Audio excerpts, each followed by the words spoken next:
Psychotherapy is a process where you meet with a therapist, either online or in person, and you're really trying to get to know yourself and understand yourself better. Why you react the way that you do, what you're carrying into situations, how you feel about yourself, how you relate to other people. We know from research that musicians and performers tend to suffer mental health difficulties around 3 times the national average. There's of course the pressure to perform, there's the pressure to succeed and then maintain that success, and then all of the things that come around that. So self-promotion and exposure to critique, such as on social media or through the press. Creative industries are highly competitive, they're turbulent, unstable, there can be a lot of job insecurity. And on top of that, these are all encompassing industries, which can really reduce the time you have with family and nourishing the other parts of yourself that can help you feel more stable and more balanced. So depression is more than just the blues, and people can't just snap out of it. With depression, there's a loss of interest and pleasure in usual activities. There can be withdrawal, low self-worth, increases or decreases in appetite, low mood, and really it's interfering with their ability to function day to day as they usually would. Anxiety is a fear that's based in the future. So symptoms might include rumination, worrying, fretting, and also physical symptoms too. So an elevated heart rate, shortness of breath, sometimes sweating or feeling hot, feeling agitated or irritable, difficulties with sleeping and eating, tense muscles, and panic attacks.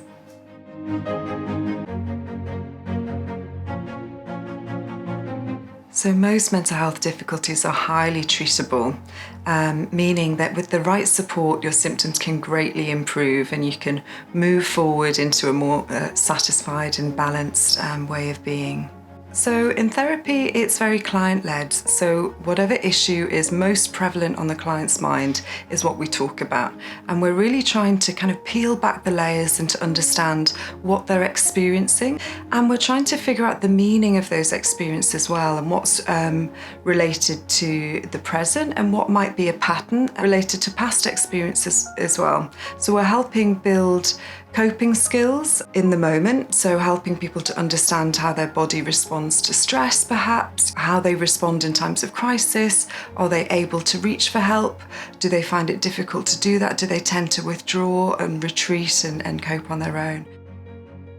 So life in creative industries is not only highly pressured and very stressful, but it also involves exposure to a lot of alcohol and substances. It's almost woven into the fabric of performance.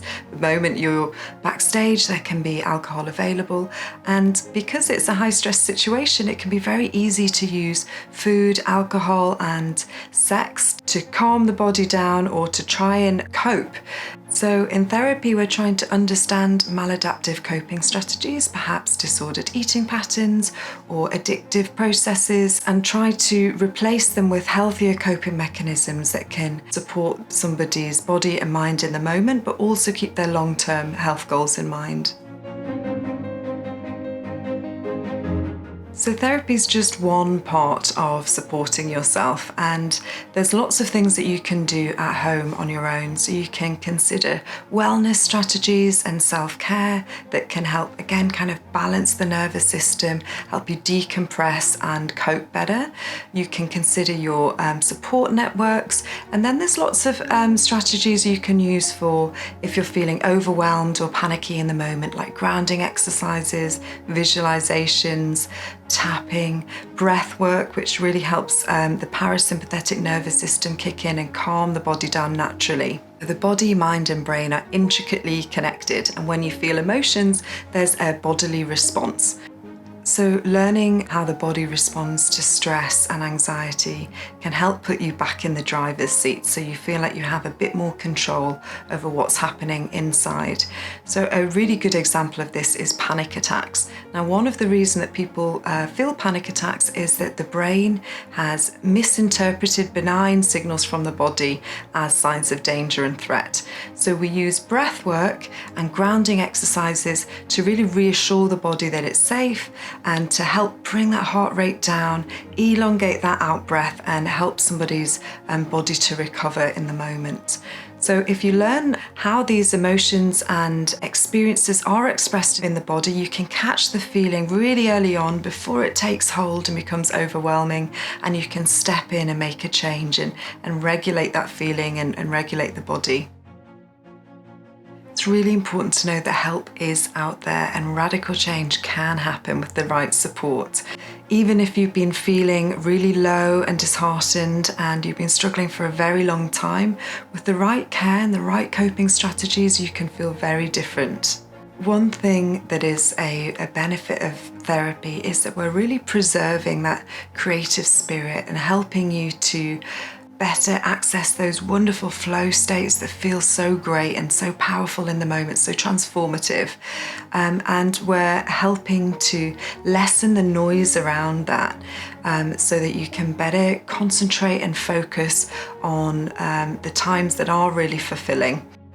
One of the things I really love about my career and my work as a psychotherapist is that I get to witness and be part of somebody's change, somebody's growth, and it's important to know that change really can happen for you. You may have felt like this for a very long time and have been struggling with mental health difficulties or mental illness, but with the right support around you, change can happen.